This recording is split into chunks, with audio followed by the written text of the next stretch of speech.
Bueno, pues vamos a continuar, vamos lanzados. A ver si hoy, como hay partido, acabamos antes. Antes de las 9, digo. Bueno, la arritmia más frecuente, daros cuenta de una cosa. Os estamos comentando electrocardiografía y os estamos metiendo píldoras, nunca mejor dicho, de tratamiento, porque es que es impresionante muchas veces la poca cultura que hay. Es decir, cuando tú controlas la electrocardiografía, haces bien los diagnósticos y entonces tienes que saber y conocer por qué el paciente te viene a la consulta y sigue en fibrilación auricular, por ejemplo, y por qué a unos no se la quitan y a otros sí, por qué a unos les tratan de una forma y a otros no. Es decir, que la electrocardiografía clínica va ligada bastante al tratamiento, sobre todo en el campo de las arritmias. Y nosotros insistimos en esto porque es muy importante para no solo la profesión médica, sino cualquiera que esté atendiendo, es decir, las mismas enfermeras en la planta, etcétera, si entienden realmente por qué un paciente está tratado de una determinada manera, pues está claro que todos colaboramos a que el paciente esté mejor. La fibrilación auricular era una arritmia que hace unos años estaba totalmente abandonada, pero abandonada porque se había tirado la toalla. ¿Por qué? Porque se pensaba que era intratable, es decir, es como si nos metiéramos en las aurículas, que sería este auditorio, y empezáramos a encender todas las luces del techo, pero como una discoteca, es decir, que son células que de repente unas se encendían, se apagaban, se encendían las otras. Claro, cualquiera decía, bueno, pues con medicamentos vamos a ser capaces de controlar todas estas luces. Pues no, ya sabíamos que los medicamentos no van bien. Pero lo que se empezó a hacer fue intentar, una vez que se habían tratado con quemaduras casi todas las otras arritmias, pues acercarse a ver si era posible apagar las lucecitas con un catéter, aunque solo fuera pues intentándolo y aunque tuvieras que hacer 1000 quemaduras. Pero es que una de las personas que empezaron con eso se metió y de repente dijo, oye, si no parece que hay tantas, parece que son solo luces que vienen, o ráfagas que vienen, o actividad eléctrica que viene de la vena pulmonar. Pero si en las venas pulmonares pensábamos que no había tejido auricular. Entonces se fue metiendo en una persona joven que tenía continuamente ráfagas de fibrilación y se atrevió incluso a quemar. Estamos hablando del lado izquierdo del corazón. Nosotros en el lado derecho puedes meter los catéteres, puede formarse un trombito, ese trombito se va al pulmón y no pasa nada, aunque tenga el tamaño a lo mejor de un garbanzo. Bueno, un garbanzo a lo mejor ya tiene una embolia de pulmón un poquito así notable, pero es que en el lado izquierdo un trombo del tamaño de la cabeza de un alfiler te puede dejar hemipléjico. Pero bueno, anticoagularon bien y de repente quemaron dentro de la vena pulmonar y se quitó la fibrilación. Y entonces cambió el mundo. Y esto pasó a finales de los 90, no hace tanto tiempo, en 1998. Entonces, hoy en día sabemos, como está dibujado aquí, en esta animación, que muchas fibrilaciones auriculares, sobre todo al principio, lo que tienen es un origen en las venas pulmonares. De repente hay unos focos, llamémosles secesionistas o como queramos llamarlos, que van por su cuenta y de repente, taca, taca, taca, taca, se dedican a disparar y alteran por completo la activación de las aurículas. ¿Y nosotros qué vemos en el electro? Pues en el electro al principio lo que vemos que hay latidos sinusales. Uy, aquí ya empieza a activarse un poco porque es una extrasístole auricular. Veis que hay una P que adelanta y aquí empieza la ráfaga. Fijaros cómo hay muchas ondas P, todas distintas, se llaman ondas F pequeñitas, de hecho, las de la fibrilación auricular. Y esto es una fibrilación auricular, como veis que la hemos pillado empezando. Pero esta ya está empezada. Entonces, ¿cómo hacemos el diagnóstico nosotros? Mirad, primero, al nodo auriculoventricular lo bombardean desde todos los sitios. Entonces, hace lo que puede. Esto es como si estás tú de portero y te empiezan a tirar balones, pero no uno solo, te tiran balones de todos los sitios. Bueno, pues paras los que puedes. Pues esto hace el nodo auriculoventricular. La respuesta ventricular será irregularmente irregular. Y dependerá de cuántos pasen de lo bueno que sea el portero, en este caso el nodo.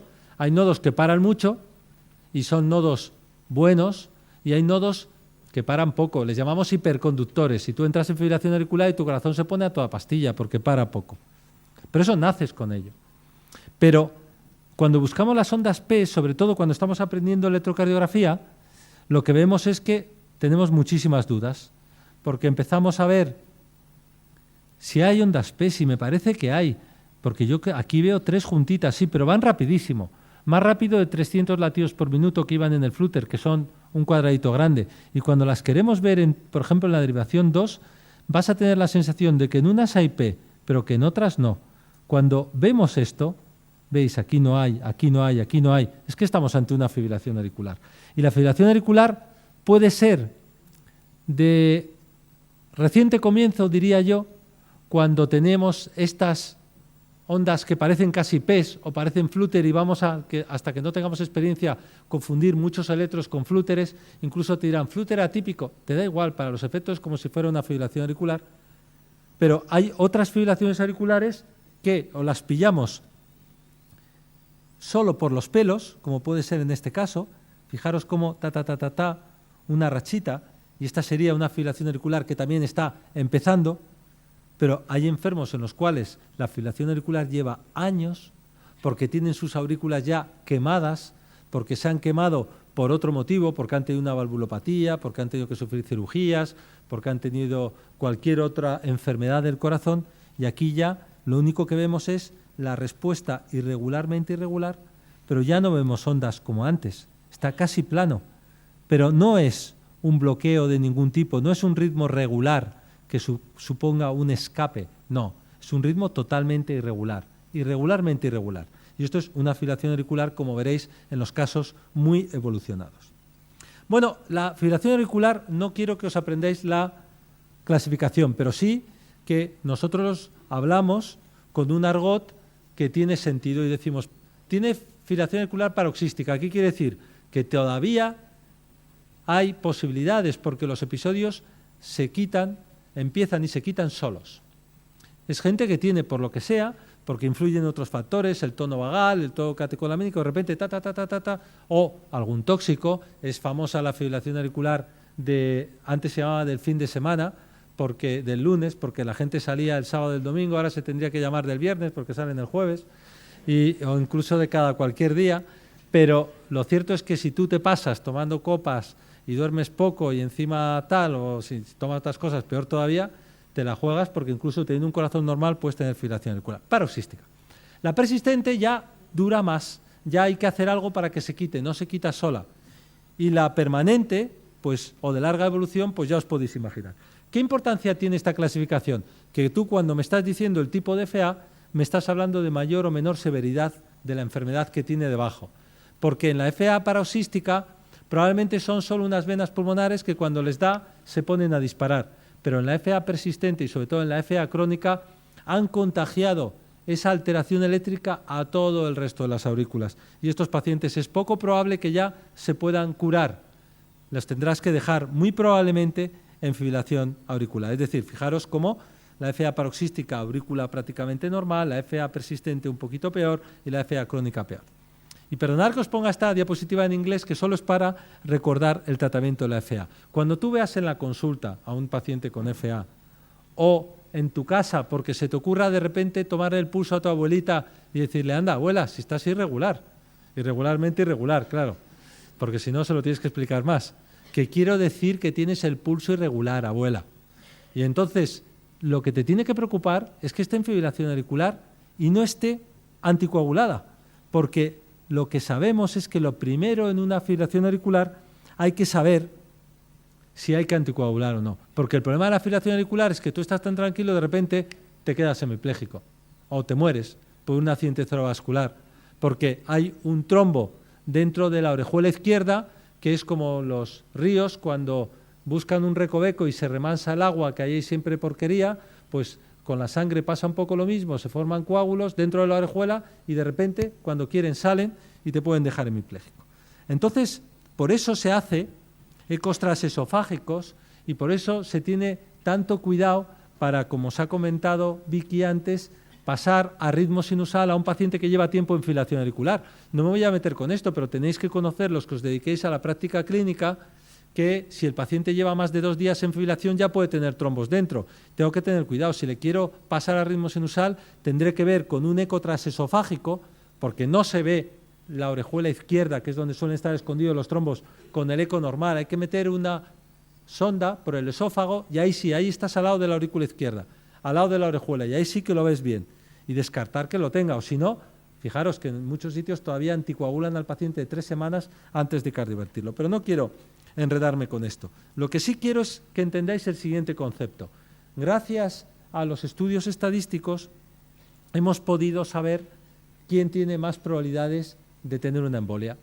¿Por qué? Porque, claro, yo no puedo dar anticoagulantes a todo, porque los anticoagulantes, oye, si tú te haces una herida, sangras. Si te das un golpe en el pecho o te caes al suelo, puedes sangrar muy en serio. Entonces tengo que dar anticoagulantes a los pacientes que tengan un riesgo alto de tener un trombo por fibrilación auricular. Y ese riesgo yo lo estimo alrededor del 5% al año. Si alguien tiene entre el 4 y el 5% de probabilidades al año de tener una embolia, ya está justificado que tome anticoagulantes, porque con eso casi lo bajo a 0 la probabilidad de embolias, aunque tenga alguna posibilidad de hemorragias. Entonces, ¿cómo hago eso? Bueno, pues se ha hecho una serie de scores de tratamientos en población, han dicho, a ver, vamos a ver quiénes son los que han tenido embolias. Y entonces, gracias a eso, tú puedes encontrar una puntuación. Entonces, esa puntuación, ¿cómo la hacemos? Pues con lo que se llama CHATS.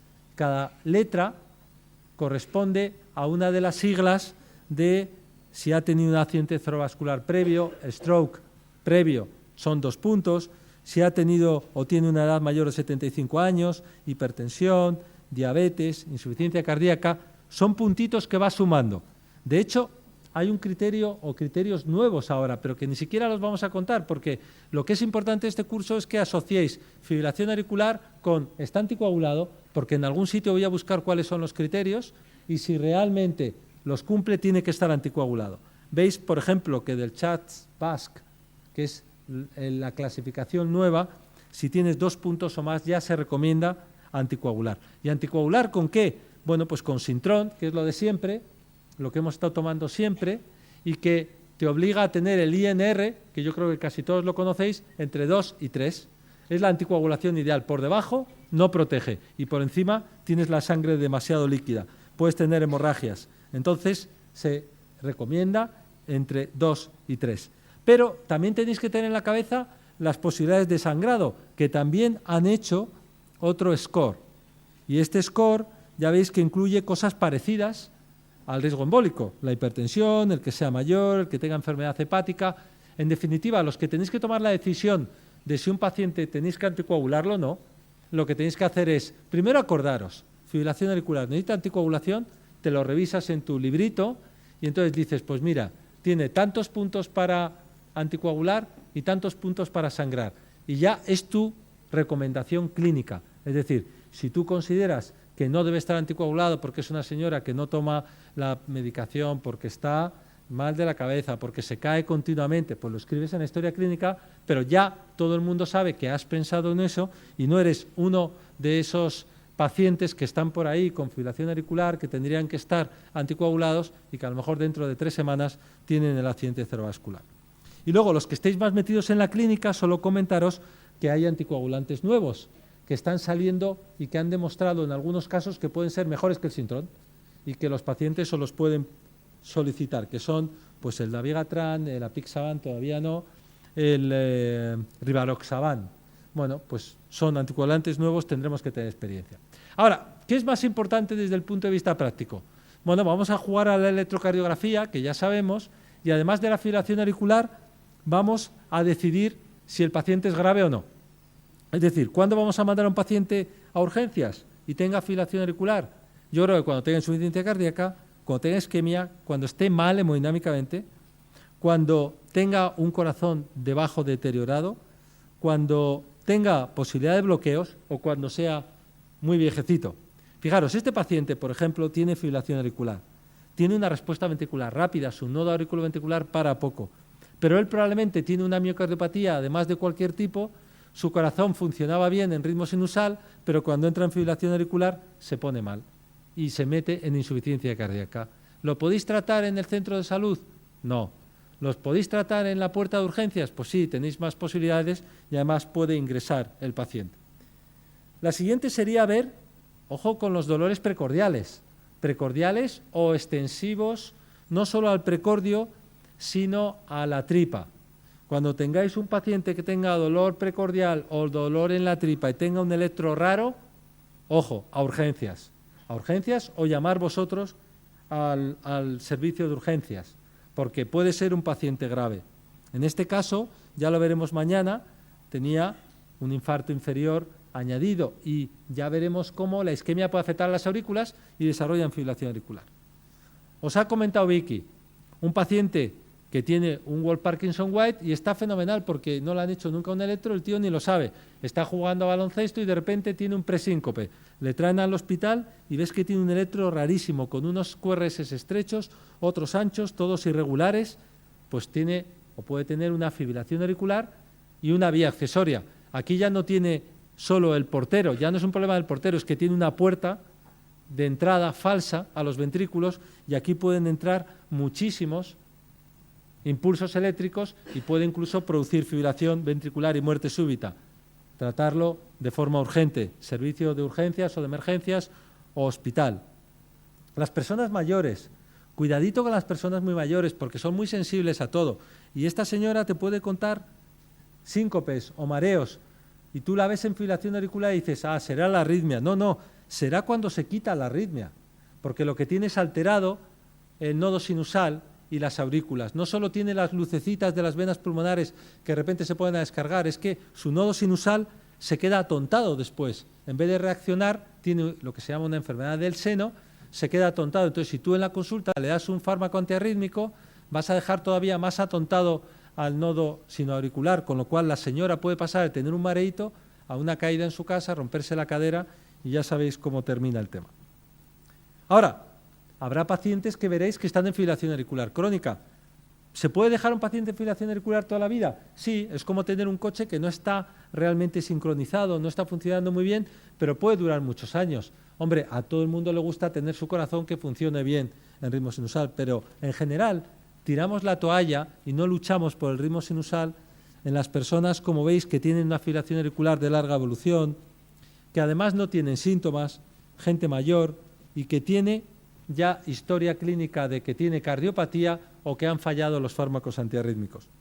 Ahora, si tenéis la ocasión de ver pacientes que acaban de empezar a tener fibrilación o están con fibrilación auricular paroxística, que además están muy sintomáticos, que son jóvenes, que tienen corazón normal y que a lo mejor han probado pocos fármacos antiarrítmicos, pues estos remitirlos a cardiología, que los vean en unidades especializadas, porque hay posibilidad de tratar con fármacos, aunque los fármacos ya sabéis que no nos gustan mucho, pues se pueden utilizar para hacer que ese portero pare más, que son los betabloqueantes y los anticárcicos, el diltiazem fundamentalmente, o para intentar que las luces no se enciendan donde no deben, que son antiarrítmicos puros, que son flecainida, probafenona, pero ya son difíciles de utilizar. El trangorex, la miodarona es muy fácil de utilizar, pero luego produce muchos efectos secundarios.